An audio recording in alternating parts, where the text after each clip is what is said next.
안녕하십니까. 이어서 경남 뉴스입니다. 움푹 파인 도로 때문에 일어나는 자동차 사고가 급증하고 있습니다. 하지만 예산 부족으로 복구는 제때 이루어지지 않고 있습니다. 김소연 기자입니다. 깜깜한 밤 승용차가 2차선 국도를 내달립니다. 이때 갑자기 승용차가 퍽 하고 튀어오릅니다. 설 연휴를 마치고 귀가 중이던 37살 이윤희 씨 부부는 차가 쏠리는 듯한 느낌에 다급하게 차를 세웠습니다. 확인해보니 운전석 타이어가 찢어졌고 휠에도 금이 가 있었습니다. 펑 하는 소리가 나면서 차 밑이 다 부서지는 그런 느낌이 들어서 뭐지 이러고 했는데 승용차가 지나온 국도 14호선. 도로 곳곳에 폭 10cm가 넘는 홈들이 움푹 파여 있습니다. 아스팔트 포장의 표면이 떨어져 나간 파인 도로입니다. 달리는 차들이 푹 꺼진 홈을 피해가는 과정에서 종종 아슬아슬한 상황이 벌어지고 있습니다. 급하게 차선을 바꾸려다 보니 자칫 대형 사고로 이어질 수 있습니다. 전국의 고속도로와 국도에서 파인 도로로 인해 발생하는 사고는 한 해 평균 300여 건, 5년 새 6.3배나 급증했습니다. 하지만 매년 보수 비용은 필요액의 절반 정도에도 못 미치고 있습니다. 그냥 제한된 예산 가지고 전국에서 전 국도에서 이렇게 올립니다. 그중에서 순위를 1순위, 2순위, 3순위, 4순위. 여기가 심하다, 여기 해야 되겠다 해서 예산에 맞춰서 내려줍니다. 운전자의 안전을 위협하는 파인 도로는 전국의 고속도로와 국도를 통틀어 한 해 8만여 건 넘게 발생하고 있습니다. KBS 뉴스 김소영입니다. 진주 진양호 천연기념물 수달의 집단 서식지로 10년째 야생동물 보호구역으로 지정된 곳인데요. 희귀 동물인 담비도 진양호의 모습을 드러냈습니다. 최세진 기자입니다. 야행성 동물인 수달 어미가 대낮인데도 새끼 수달 2마리를 이끌고 대담하게 먹이를 찾아 나섭니다. 물에서 막 나온 듯한 젖은 수달은 땅을 고른 뒤 배설 활동을 합니다. 황갈색 몸에 검은 꼬리, 멸종위기 야생동물 2급인 담비입니다. 지리산 등 일부 지역에서만 서식하는 것으로 알려진 담비가 진양호에서 카메라에 포착된 것은 이번이 처음입니다. 진양호가 전국 최초로 야생동물 특별보호구역으로 지정된 지 올해로 10년째. 수달뿐 아니라 삭과 담비 같은 다양한 야생동물의 서식지로 자리 잡고 있습니다. 생태 안정화를 위해서 휴식처도 제공하고 있기 때문에 야생동물들이 이제 서식하기 좋은 환경이 좀 조성되었다고 저희들은 봅니다. 지난 10년 동안 수달의 인공서식지를 설치하는 등의 노력으로 진양호의 수달은 15마리에서 23마리로 50% 이상 늘어났습니다. 야행성으로 알려진 수달이 진양호에서는 낮에도 활발히 활동한다는 것과 하루에 15km를 이동한다는 사실 등이 연구 성과로 드러났습니다. 수달의 생태 환경을 확인이 되었고요.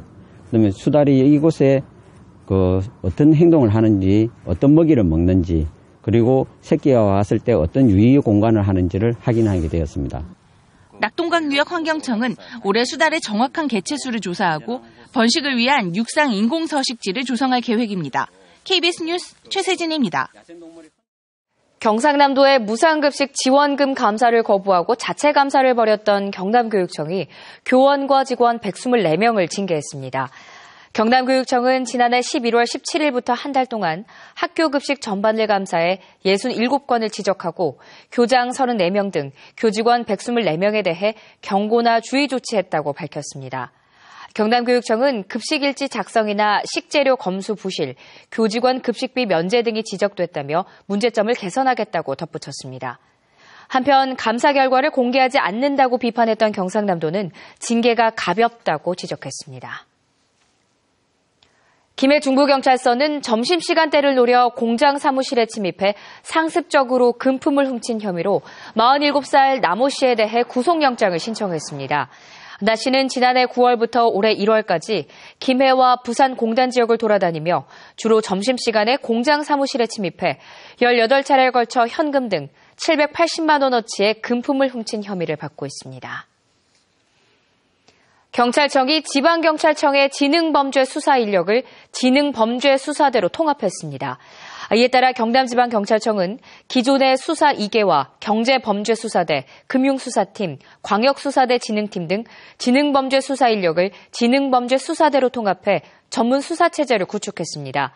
지능범죄수사대는 민생경제범죄와 금융조세범죄, 부정부패 등 전문 수사 분야에 따라 팀별로 운영되며 보이스피싱 전담수사팀도 두기로 했습니다. 올해부터 부산 불꽃축제 일부 좌석이 유료화될 것으로 보입니다. 유료 좌석을 관광객들에게 예약 판매해서 관광상품으로 만들겠다는 건데요. 반발도 만만치 않습니다. 강지아 기자가 보도합니다. 부산의 바다와 광안대교를 배경으로 가을 밤하늘을 아름답게 수놓는 부산 불꽃축제. 지난해 130여만 명의 인파가 찾는 등 부산의 대표적인 축제로 자리매김했습니다. 그러나 10년째 이 행사를 열었지만 외지인을 대상으로 한 관광상품은 거의 없습니다. 좌석 확보가 어려웠기 때문입니다. 이 때문에 부산시는 올해부터 만석 정도를 입장료를 받는 구역으로 정해 유료화를 시행하기로 했습니다. 좌석당 3만 원에서 5만 원 사이의 관람료를 받고 예약 판매한다는 겁니다. 시민 여러분들이 관람하는데 지장이 없는 범위 내에서 일부 공간을 외국 관광객이라든지 외지인들에게 유료로 제공하겠다는 그런 취지입니다. 또 불꽃축제 구간을 더 확대해 해운대에서도 잘 보이게 하고 누리마루에 유료 관람석을 운영하는 것도 검토 중입니다. 그러나 유료 구간과 무료 구간을 나눔으로써 위화감을 조성할 것이라는 반발도 많습니다.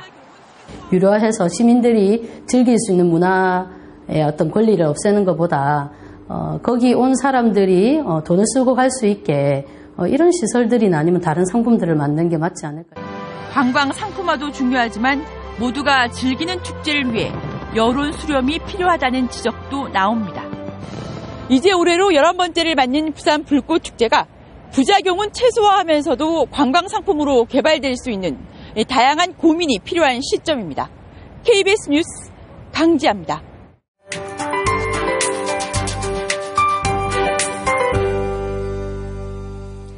오늘은 황사와 미세먼지 걱정은 하지 않아도 되겠습니다. 지금 진주는 황사 수치가 1세제곱미터당 31 마이크로그램, 평상시 수준을 보이고 있고 우리 지역의 먼지 농도는 보통 단계로 낮아졌습니다. 오늘은 창문을 열고 그간 미뤄왔던 실내 환기 좀 시켜주시고요. 바깥 활동도 안심하고 즐기시기 바랍니다. 오늘 크게 춥지 않겠는데요. 기온은 어제와 비슷하겠습니다. 오늘 낮 최고 기온 11도까지 오르는 등 비교적 포근할 것으로 예상됩니다. 현재 경남 지역은 낮은 구름의 양이 많은 상태인데요. 오늘 우리 지역 별다른 비 예보는 없지만 종일 흐린 날씨가 이어집니다. 오늘 한낮 기온은 밀양 13도, 고성과 통영 각각 10도까지 크게 오르겠습니다. 서부 지역도 종일 흐린 날씨가 이어지겠고요. 낮 기온은 크게 올라 비교적 포근할 것으로 보입니다. 바다의 물결은 전해상에서 0.5에서 1.5m로 비교적 잔잔하게 일겠습니다. 내일은 아침에 북서 내륙을 중심으로 산발적으로 빗방울이 떨어지겠는데요. 일부 산간에서는 눈날림도 예상됩니다. 밤부터는 기온이 떨어지면서 금요일엔 찬바람과 함께 춥겠습니다. 기상연구였습니다. 경상남도 선거관리위원회는 어제 전체 위원회를 열고 제40대 경남선관위 위원장에 이강원 창원지방법원장을 호선했다고 밝혔습니다.